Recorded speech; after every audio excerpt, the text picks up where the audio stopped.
Venezuelan President Nicholas Maduro on Thursday last issued a decree in which he lays fresh claims to Guyana's maritime and land territory. It comes in wake of a recent ruling by the International Court of Justice in which the court asserts jurisdiction to hear and determine the case surrounding the 1899 arbitral award which finalizes the boundaries between the neighboring countries. Venezuela has rejected that ruling. In turn, Guyana's head of state, President Irfan Ali, in an address to the nation at the weekend, rejected the latest decree and pronouncement by the Maduro government.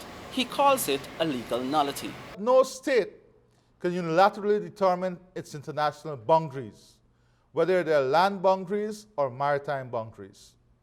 The fixing of an international boundary under international law can only result from an agreement between neighboring states or a binding determination by an international court or arbitral tribunal.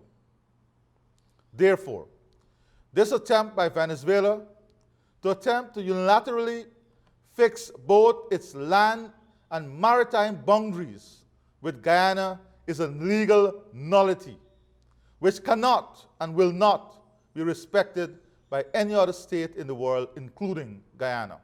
Hours after President Irfan Ali's address to the nation, opposition leader Joseph Harman issued a statement in which he joined the president in rejecting what he said was a preposterous decree. He said it was illegal and mischievous and only serves to foment tension. On Monday, the government convened a meeting of the Parliamentary Sectoral Committee on Foreign Relations, where the parliamentary opposition was briefed on the developments and government's reaction. A stakeholders meeting was also convened where stakeholders were briefed on the development. During the meeting, Guyana's Minister of Foreign Affairs and International Cooperation UTED was tasked with briefing the members of the Parliamentary Sectoral Committee under the chairmanship of Raphael Trotman. The minister provided an update on recent developments concerning the relations between Guyana and Venezuela and entertained several questions from the Parliamentary Committee. The committee demonstrated unanimity in the strong condemnation of the implementation of any law by Venezuela with extraterritorial application in contravention of international law and the rights of Guyana. The committee further reiterated national sentiments for continued vigilance in safeguarding the sovereignty and territorial integrity of Guyana.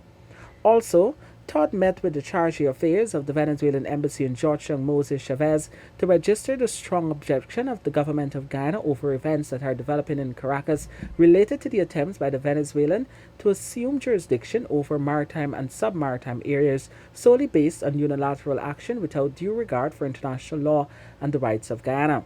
In wake of Maduro's decree, the United States has reiterated its support for Guyana. Assistant Secretary acting for the U.S. Department of State's Bureau of Western Hemisphere Affairs, Michael Kozak, on Sunday said that the U.S. supports the ruling of the International Court of Justice that it has jurisdiction in the Guyana-Venezuela territorial border issue, which is the legal and peaceful way forward. He said Maduro's aggressive claims does not change this, but rather shows the world his disregard for its neighbors and international law. Additionally, Ambassador of the U.S. to Guyana, Sarah Ann Lynch, also reiterated the country's call for a legal, peaceful resolution to the border controversy. Venezuela is maintaining a claim to 70% of Guyana's territory, arguing that the 1899 agreement, which determined the boundaries between the two countries, is null and void. Guyana continues to encourage Venezuela to participate in the judicial process and to agree to a judicial settlement of the matter. Reporting for the newsroom from Parliament Building, I'm Kurt Campbell.